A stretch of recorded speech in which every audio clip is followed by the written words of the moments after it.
के गोली मार दिलस। ओकरा के मत छोड़िए साहब। ओकरा के गिरफ्तार करब। गिरफ्तार कर लो साहब।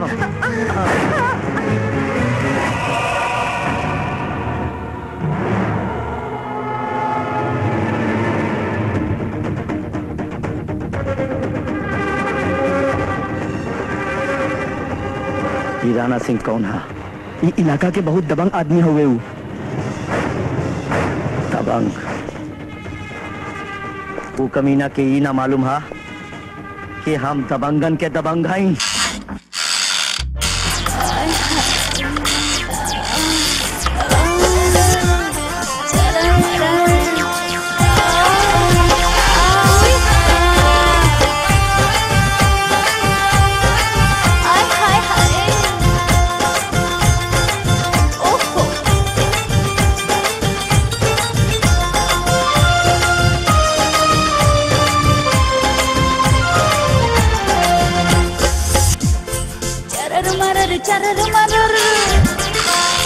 चरर मरर बोले चर पैया, चरर मरर बोले चर पैया। रतिया भर मलमा, रतिया भर मलमा करे ताता थैया। चरर मरर बोले चर पैया, चरर मरर बोले चर पैया।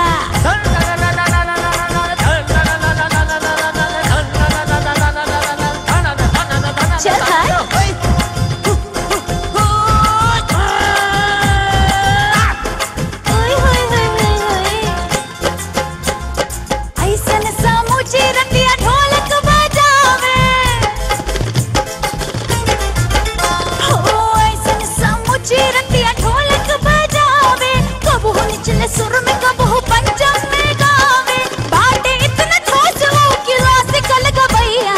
चरर मरर बोले चर पैया, चरर मरर बोले चर पैया।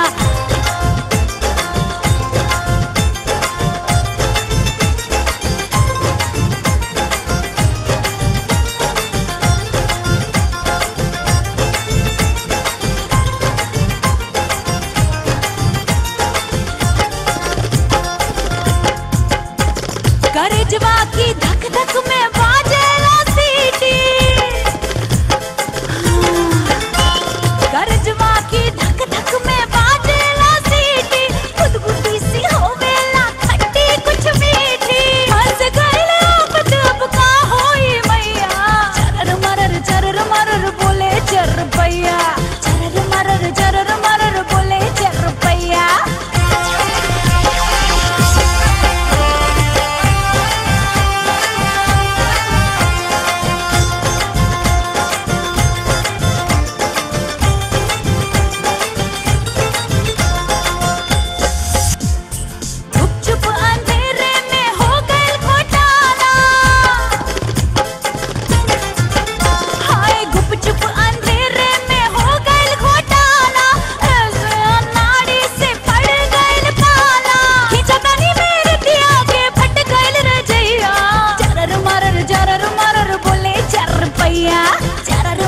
चरर मरर बोले चर पैया।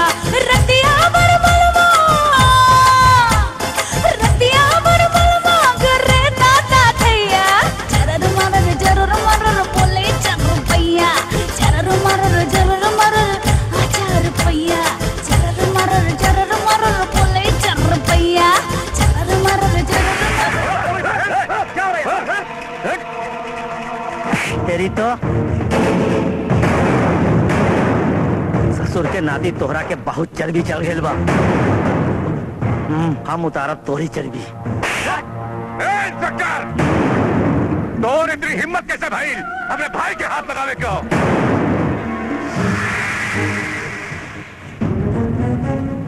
बात अरे अगर हमरा के कानून इजाजत देत ना तो ऐसे आवारा कुकरन के गोली मार दे। गोली बारूद के बात मत कर। गोली बारूद से हमार खानदानी रिश्ता हो। खाली बताओ कि हमार भाई कैलाश का हो। तुम्हार भाई ने एक मासूम के साथ बलात्कार कैलाश और होकर हत्या कैलाश। भैया ये सब झूठ बा। ये सरासर इल्जाम है हमारा ऊपर भैया। एकर फैसला अदालत करी। चलिए इंस्पेक्टर, इतना आसान नहीं थे। तोहरे पद से बहुत ऊंचा हमारा होता बा। देखो फोन करब ना तो ये वर्दिया उतर जाई और नंगा नाचत जाइबा घरे, बुझला? ये बर्ती कोठे पे बैठल तबाह की साली नहीं के तुहार जैसे अरे गरे लोग उतार ले, समझला? हम कानून के दलाल नहीं के, देश का सच्चा सिपाही नहीं। तुहार जैसे मुजरिम के मिले से पहले हम अपनी जेब में इस्तीफा लेके घूमेला। ए दरोगा, तोर जैसे चिल्लाए वाला कुकुर हमरे आगे पीछे घूमेला वाला, बुझले? अगर वर्दी के गाली देला ना तो इतनी गोली डालब कि पिछवाड़े से टट्टी की जगह मुरादाबादी बर्तन निकली, बुझला की नहीं? क्या निकला के घसेट साले के। भैया बचाओ हमरा के, भैया भैया हम कुछ न खेले बानी भैया।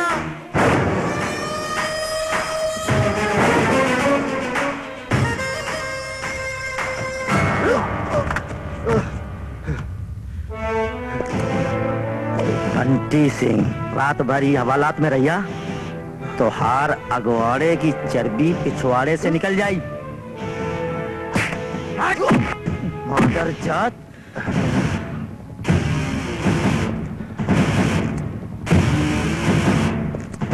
ए दरोगा, तू बहुत बड़ी गलती करत हुए। तू हमरे भाई के हल्के में नाला, अगर वो यहाँ आई ना तो तुम्हारी पैंट गीली हो जाई।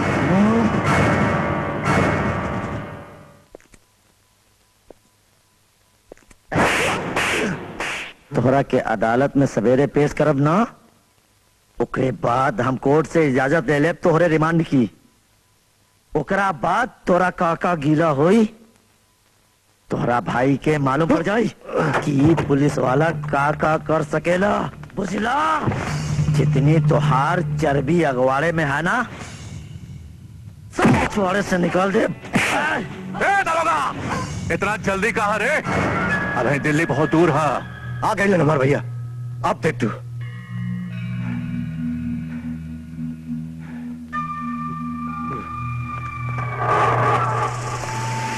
अब है दिल्ली दूर है। ये हुआ शर्मा जी, पटना हाई कोर्ट का वकील, और ये हुआ गुप्ता जी, सेशन कोर्ट का वकील, और ये हुआ नागेश मिश्रा, क्रिमिनल लॉयर। आज तक कोनो केस हरना नहीं खा। अब बतावा, अरे बतावा, चाय लावा। कहाँ हस्ताक्षर चाहिए और केकर चाहिए? हमरे भाई के जमानत के कागज पर। बाद में चाय पीहा। शर्मा जी, सेशन कोर्ट के वकील, गुप्ता जी, मिश्रा जी, कौनो केस नहीं के हरले। हसत काय हुए? हे राना, हंसी तोरा पे नहीं खे, तोहरी नादानी पे आवत बा, बुझला? तोहरा से ज्यादा नादान तो हमरा के ही लोग लागत हन। बड़ बड़ हाई कोर्ट के वकील ले आयल हुए ना। का हो मिश्रा जी, कौनो केस नहीं खेरला ना? ता तोहरा के ई भी मालूम होके चाहिए दफा 302 मर्डर, और सुनी नागेश मिश्रा जी, दफा 376 बलात्कार। इकरा के जमानत की उम्मीद रखेला? हाँ हे मिश्रा जी, तहनीक राणा साहब के भी समझा दा। बुझाइल मिश्रा जी, आज तक कौनो केस नहीं खेरला, तहारे की तैयारी करा। अरे इमे शक्कर कम है चौबे। राणा साहब तनी है नहीं हुआ। अरे बोला, सुना था हम। राणा साहब, ये पहला ऑफिसर देखा था नहीं, जकरा के धारा के भी पूरी जानकारी बा। बुद्धिमानी यह में बा कि चुपचाप खेने से निकल जाए। हार मान गया तू लोग, हार मान गया। एक कोटवा पहने घुम्बा खाली, हमें के कुछ करे के पड़ी। राणा साहब, बात हार के ना बा, मौका और हालात के बा। जमानत भूली जाओ, कुछ और सोची, समझ ली? सोचे के पड़ी, सोचे के पड़ी। आओ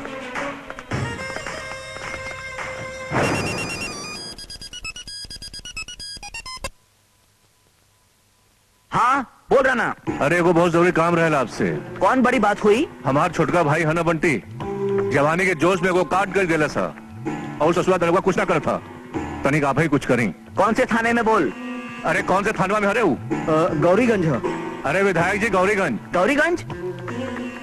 उस थानेदार का नाम क्या है? अरे नया नया आयल बा, नाम तो कर ई Ravi Pratap. Hello hello hello hello hello. अरे कहाँ है विधायक जी, आवाज ना जाता है। हेलो हेलो, आवाज नहीं आ रहा, बाद में फोन करना। हे भगवान, बच गए। ला फोन में कट गई। लागत है विधायक के बस का ना हो, मंत्री जी के फोन करे के पड़ी। हेलो। अरे समूह भैया नमस्कार। हाँ राणा जी बोली। अरे जरा मंत्री जी से बात करा दें, बड़ा अर्जेंट बा। अरे मंत्री जी तो परिवार के साथ विदेश गए बानी। अच्छा ये बतावा कि कब तक आई हो? वो तो हमरा के नहीं पता, तो और कोनो काम हो तो हमरा के बोली। अरे वो दरगुआ है ना, हमरे छोट भाई का अरेस्ट करे ले सर। ऑफिसर के नाम बोला सारे के? का नाम है रवि प्रताप। का रवि प्रताप? हाँ।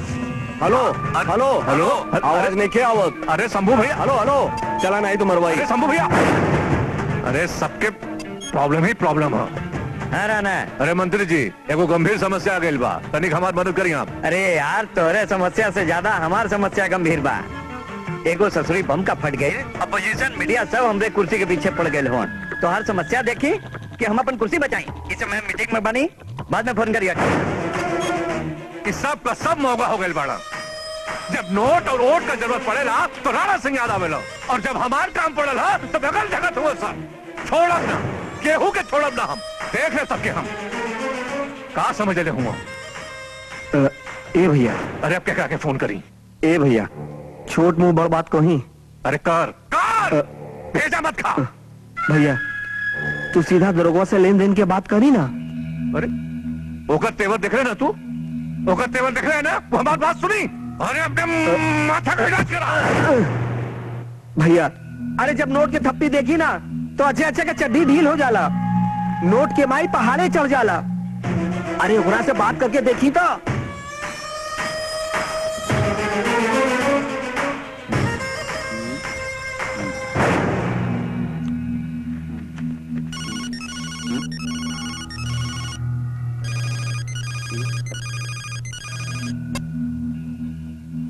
हेलो।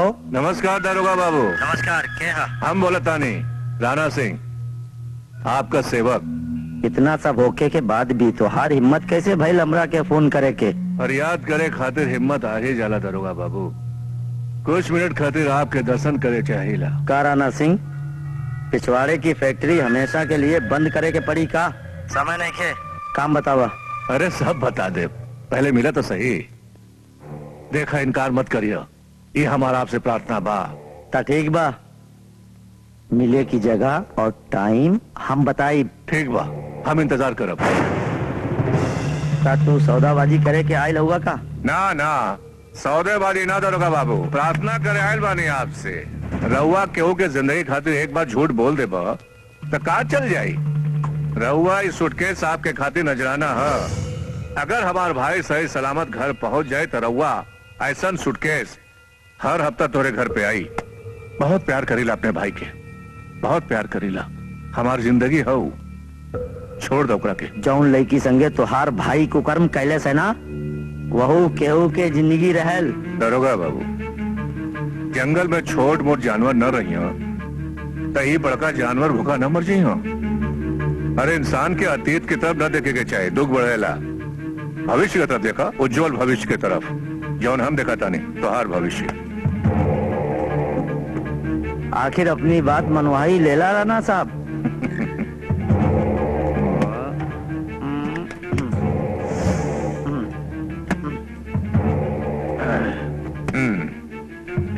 असली हीरा का परख जौहरी ही कर सकेला, और तोहार नजर हम पहचान गए बानी। ऐसा बहुत सुट के तोरे पास आई, और तोहार तरक्की का बात हम सरकार से करब। खुश रहा, भाई के छोड़ दिया। आवा चलो।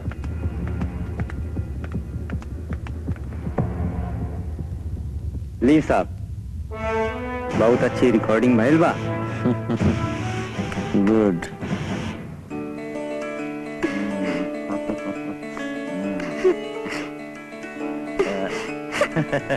हे खुशिया, का भइल? काहे मुंह लटकौले बारे? हम तो उससे बात ना करब। का भाई लमरी बहना के हम तो उससे बहुत नाराज हैं। काय खातिर? रक्षाबंधन के दिन याद नहीं खे? अब आके बात करत बड़ा। अरे बहनी, पुलिस की नौकरी और समय के पाबंदी के तो सदियन से दुश्मनी चलता रहल बा, और अगर कमाई ना तो तुहार ब्याह शादी कैसे करब? तो ना ही सुधरबू। एक बात बतावा, भाई के चाय पानी पूछबू कि इतना शिकायत का टोकरा लेके बैठ गईलू? ई कहाँ रे बुआ तोरे हाथ में? माई खुशिया के ब्याह के बंदोबस्त। योर ऑनर, सरकारी अस्पताल की रिपोर्ट, मुलजिम के ब्लड सैंपल की रिपोर्ट, लड़की पे पाए गए खून के धब्बे की रिपोर्ट, ये साबित करता है कि इसी मुलजिम ने लड़की के साथ बलात्कार किया, फिर उसका कत्ल कर दिया। लड़की का डाई डिक्लेरेशन भी ऑन रिकॉर्ड है। इसी मैटर में मैं इस केस का अहम गवाह इंस्पेक्टर रवि प्रताप को आपके सामने हाजिर करने की इजाजत चाहता हूं। इजाजत है। मैं गीता पे हाथ रख के कसम खाता हूं, जो भी कहूंगा सच कहूंगा, सच के सिवा कुछ भी नहीं।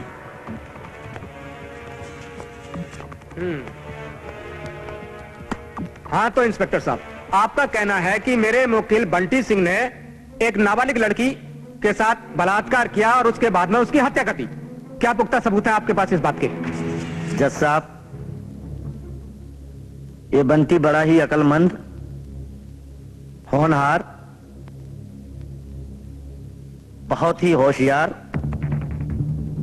बड़ा ही चालाक और शातिर मुजरिम है। ऑब्जेक्शन माय लॉर्ड, मेरे मुवक्किल बंटी सिंह पर अभी जुल्म साबित नहीं हुआ है, इसलिए उसे मुजरिम कहना गलत होगा। Objection sustained. तो ठीक है जज साहब, जुल्म अभी तक साबित नहीं हुआ ना, अब साबित हो जाएगा। जज साहब, ये रहा वो सबूत। लड़की ने मरने से पहले इसमें अपना पूरा इकबालिया बयान दिया था, मैंने खुद रिकॉर्ड करवाया। ये मोबाइल देखने के बाद आपको सच्चाई का पता चल जाएगा।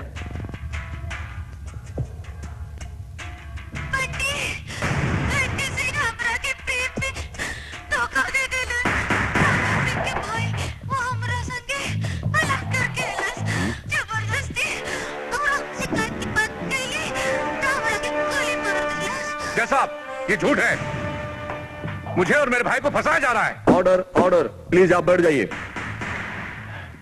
जज साहब, और ये रहा उसका दूसरा सबूत, जो सबूत की सच्चाई को और पुख्ता करता है। और ये बंटी सिंह के भाई राणा सिंह ने मुझे खरीदने की कोशिश की, रिश्वत देते हुए इसमें वो रिकॉर्डिंग है। इस केस में पेश किए गए गवाहों और सबूतों को मद्देनजर रखते हुए इस नतीजे पर अदालत पहुंची है कि बंटी सिंह हत्या और बलात्कार जैसे अपराध किए हैं, इसलिए अदालत बंटी सिंह को मुजरिम मानते हुए उम्र कैद की सजा सुनाती है। और ये अदालत राणा सिंह को रिश्वत देने के इल्जाम में गिरफ्तार करने का हुक्म देती है। अरेस्ट हिम। अरेस्ट कर लो। इंस्पेक्टर, चलो आगे, चल चल चल चल पीछे चल।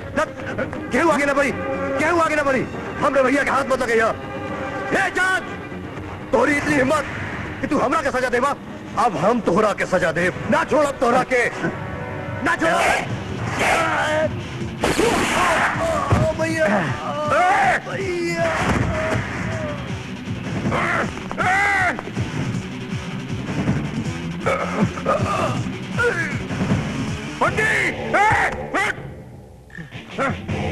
जज साहब, ये तो सरासर एक अदालत की मर्यादा का उल्लंघन है। एक थानेदार ने अपनी वर्दी का नाजायज फायदा उठाकर हरी अदालत के सामने एक आदमी का खून कर दिया और आप खामोश हैं। मैंने किसी मासूम को नहीं, सजाए मुजरिम पे गोली चलाई है, जिसने कि जज साहब को मारने की कोशिश की। उसने तो सिर्फ कोशिश की ना, लेकिन तुमने, अरे तुमने तो उसकी जीवन लीला ही खत्म कर दी, उसको जान से मार दिया। इंस्पेक्टर साहब, अदालत ने उसे सजाए मौत नहीं बल्कि आजीवन कारावास की सजा सुनाई थी। इंस्पेक्टर साहब, आपको कोई हक नहीं पहुंचता इस तरह से किसी की जान लेने का। जज साहब, मैं क्या करता? इसने आपको निशाना बनाया था, मैं इसे गोली नहीं मारता। तो ये आपको गोली मार देता। इंस्पेक्टर, इसने सिर्फ निशाना लगाया था, गोली चलाई नहीं थी। आप उसके हाथ पैर पर भी गोली मार सकते थे। मेरा मानना है आपने इस अदालत की तौहीन की है। एक ऐसे काबिल अफसर से ऐसी हरकत की उम्मीद कतई नहीं थी, लिहाजा ये अदालत आपको गिरफ्तार करने का हुक्म देती है। सर, मैंने कोई गुनाह नहीं किया है, मैंने कोई गुनाह नहीं किया। जज साहब, जज साहब।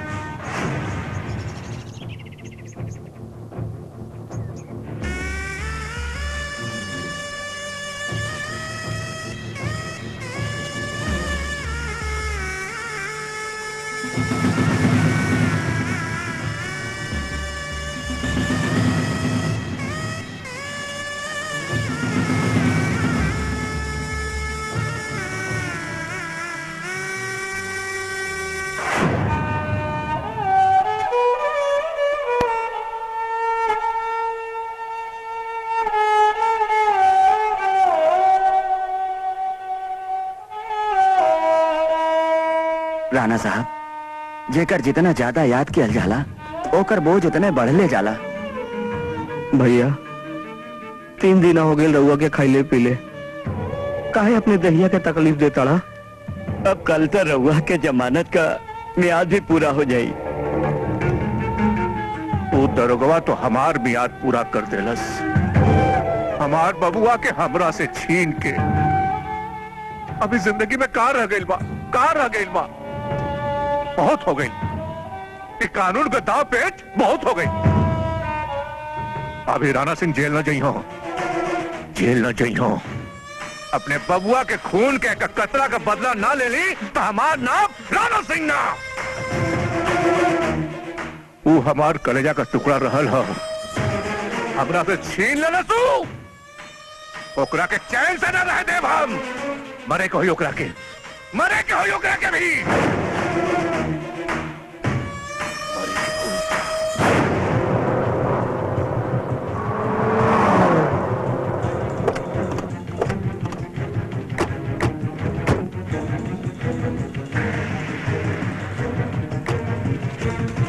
अरे क्या हुआ तू लोग, काहे को सच जात बड़ा? अब इन्हें सब पता चल जाए। तेरे का महतारी हो ना, तू ही पैदा कर लो हो ना। ओके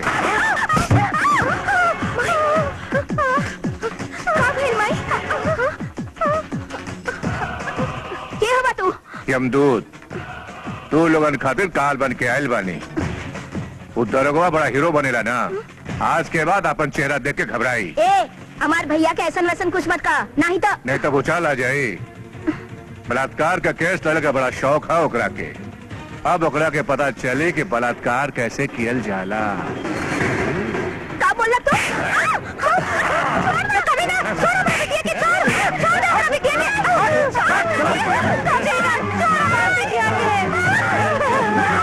अरे सुना, आज भैया के बहुत मूड खराब हो, केहू के ना छोड़िए।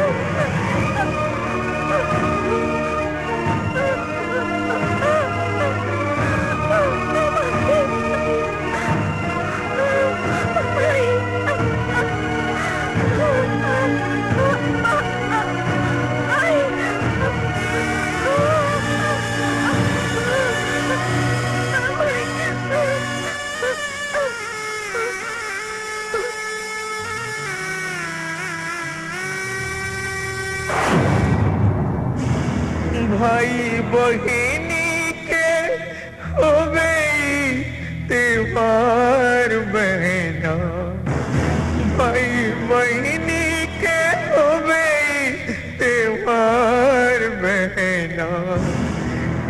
राखी में बाटे तोरा प्यार बहना, राखी में बाटे तोरा प्यार बहना, तोरा प्यार बहना।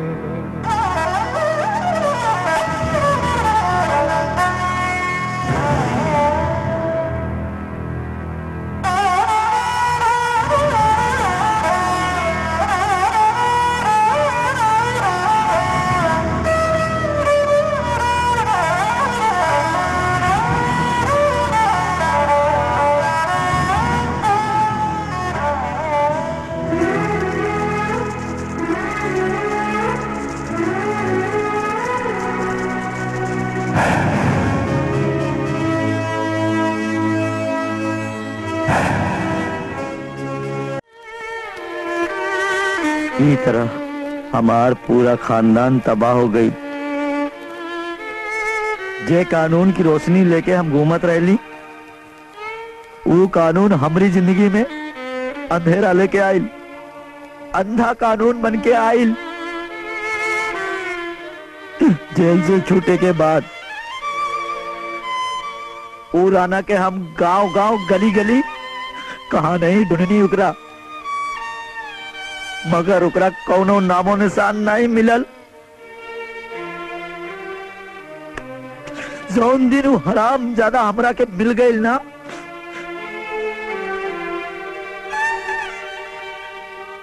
ओकी ऐसन चिता जलाई, ऐसन चिता जलाई, ओकर औलाद भी सोचे पे मजबूर हो जाए।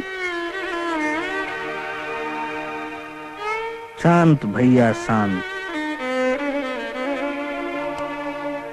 तोहर कहानी कतने मिलत हऊ अपने से। अब तोहार दुश्मन हमार भी दुश्मन। अब तैयार संगे बुझी भाई, धीरज रखा।